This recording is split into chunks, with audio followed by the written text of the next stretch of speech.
Hello friends, good morning. 19 और 20 जनवरी के current affair देखेंगे। अगर अभी तक आपने इस चैनल को सब्सक्राइब और लाइक नहीं किया हो तो सब्सक्राइब कर लें ताकि आपको डेली करंट अफेयर मिलता रहे। तो चलिए देखते हैं पहला क्या है। पहला है प्रबोवो सुबियांतो, जो इंडोनेशिया के राष्ट्रपति हैं। उनको 76वें गणतंत्र दिवस पर मुख्य अतिथि के रूप में आमंत्रण किया गया है। यानी 26वें गणतंत्र दिवस पे इंडोनेशिया के राष्ट्रपति प्रबोवो सुबियांतो जो हैं वो मुख्य अतिथि होंगे। नेक्स्ट है जस्टिस अरुण मिश्रा। जस्टिस अरुण मिश्रा जो हैं ये पूर्व सुप्रीम कोर्ट के जस्टिस थे। ये इनको बीसीसीआई के लोकपाल बनाया गया है। इससे पहले वह 1 जून 2024 तक वह एनएचआरसी के अध्यक्ष के रूप में रह चुके हैं। और अभी जो एनएचआरसी के चेयरमैन बनाए गए हैं, लेटेस्ट ही है, ये भी मोस्ट इम्पॉर्टेंट है।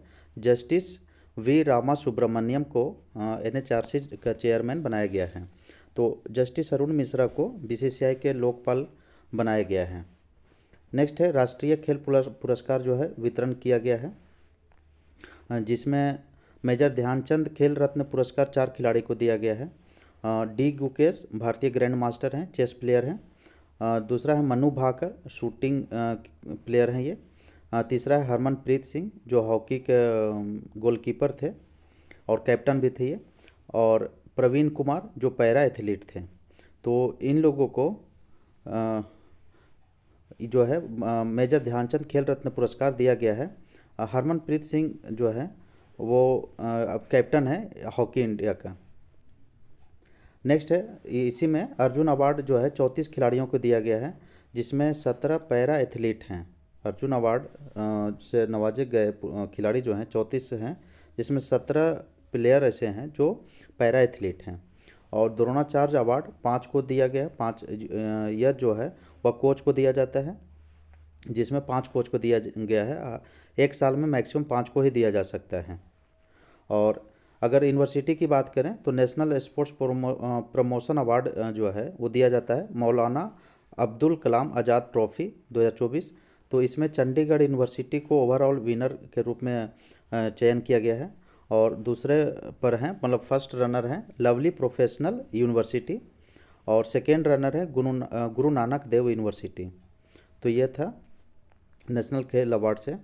नेक्स्ट है ऑटो एक्सपो 2025 का आयोजन किया जा रहा है, जो कि 3 जगह पर होगा, भारत मंडपम, द्वारका के यशो भूमि पर और ग्रेटर नोएडा में।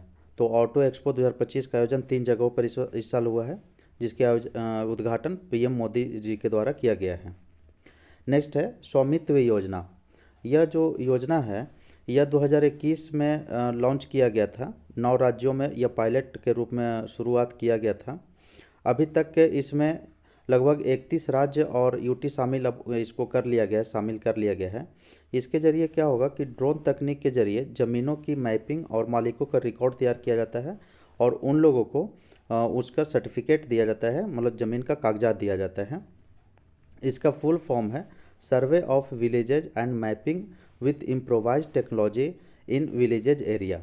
तो यह स्वामित्व योजना है ज़मीनों से संबंधित, ज़मीन से संबंधित, जिसको अभी हाल ही में प्रधानमंत्री नरेंद्र मोदी ने यह जो कागज़ है, जायदाद है, वो दिया गया है मालिकों को। नेक्स्ट है भारतीय वाणिज्य दूतावास। भारतीय वाणिज्य दूतावास लॉस एंजलिस में खोला गया है नया, जो अमेरिका में है।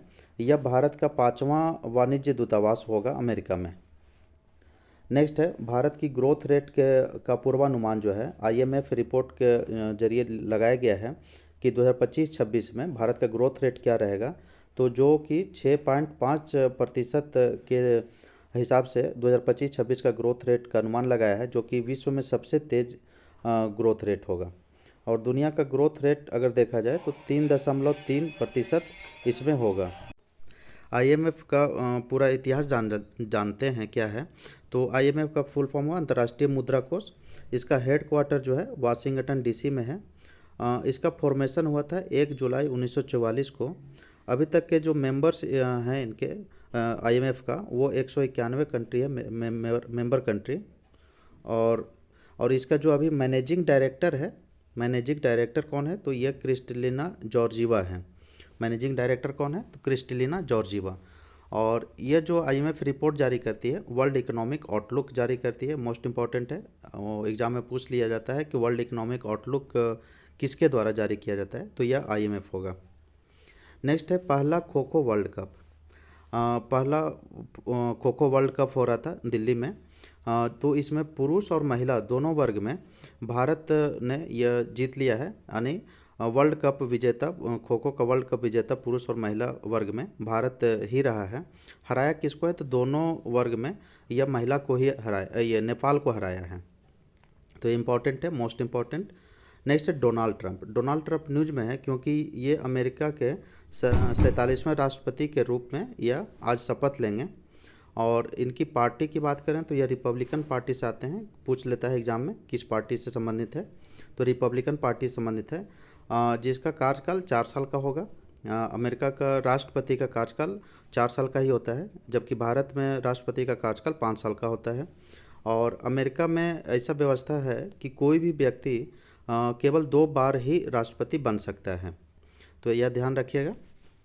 नेक्स्ट है इंद्रावती राष्ट्रीय उद्यान कहाँ है? तो ये छत्तीसगढ़ में, न्यूज में है, इसलिए इंद्रावती राष्ट्रीय उद्यान कहाँ है? छत्तीसगढ़ में। वर्ल्ड इकोनॉमिक फोरम के बात करें तो ये इसकी 55वीं वार्षिक जो बैठक है वह दावोस में हर साल होता है। दावोस कहाँ है? स्विट्जरलैंड में है। तो वर्ल्ड इकोनॉमिक फोरम जो है यह एक गैर सरकारी संस्था है, नॉन गवर्नमेंटल ऑर्गेनाइजेशन, और यह थिंक टैंक भी है, ताकि विश्व की इकोनॉमिक दृष्टि को और कैसे बढ़ावा दिया जा सके इसके बारे में वहाँ पर चर्चा होती है, बैठक होती है, जिसकी बैठक जो है वह आज से ही वह शुरू हुआ है। इसका हेडक्वार्टर कहाँ है? जिनेवा में है। इसका ये बना कब था? तो 24 जनवरी 1971 को वर्ल्ड इकोनॉमिक फोरम बनाया गया था। नेक्स्ट है फायरफ्लाई। फायरफ्लाई क्या है? तो यह भारत का पहला निजी सैटेलाइट है। भारत का पहला निजी सैटेलाइट है जो फायरफ्लाई है। यह किसके द्वारा बनाया गया है? तो स्टार्टअप पिक्सल के द्वारा बनाया गया है फायरफ्लाई।